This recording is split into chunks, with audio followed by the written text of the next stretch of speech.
चंद्रपूर जिल्ह्यातही बोगस शिक्षक भरती घोटाळा झाल्याचा आरोप करण्यात येतोय। सावली आणि मूल तालुक्यात काही शिक्षण संस्थांमध्ये ही भरती झाल्याचा आरोप आहे।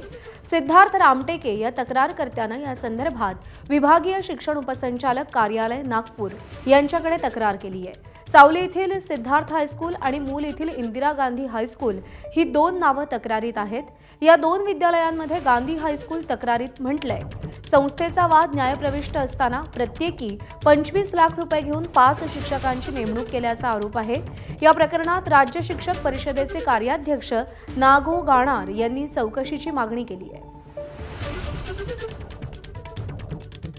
मूल तालुक्यातील रहिवासी असून माझ्या 2 शाळा आहेत। दोन्ही शाळेच्या मुख्याध्यापकांनी परस्पर पदभरतीची जाहिरात दिली वर्तमानपत्रामध्ये आणि 5 शिक्षण सेवकाच्या बेकायदा नियुक्त्या केल्या।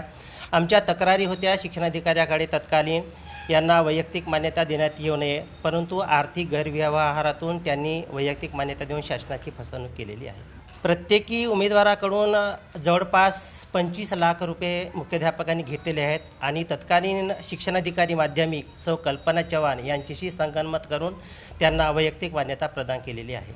संस्थेमध्ये वाद असेल तर संस्थेच्या वतीने प्रशासन करण्याचा अधिकार कोणालाही नसतो, जोपर्यंत चॅरिटी कमिशनर एखादा प्रशासक नेमत नाही। आज 5 लोकांकडून प्रत्येकी 25 लाख रुपये गोळा केल्या गेले। त्यातला एक ठराविक हिस्सा त्यावेळच्या शिक्षणाधिकारी कल्पना चव्हाण यांना देण्यात आला।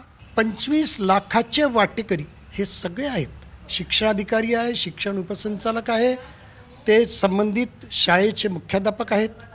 त्यामुळे यांच्याविरुद्ध कारवाई झाली पाहिजे। एबीपी माझा, उघडा डोळे बघा नीट।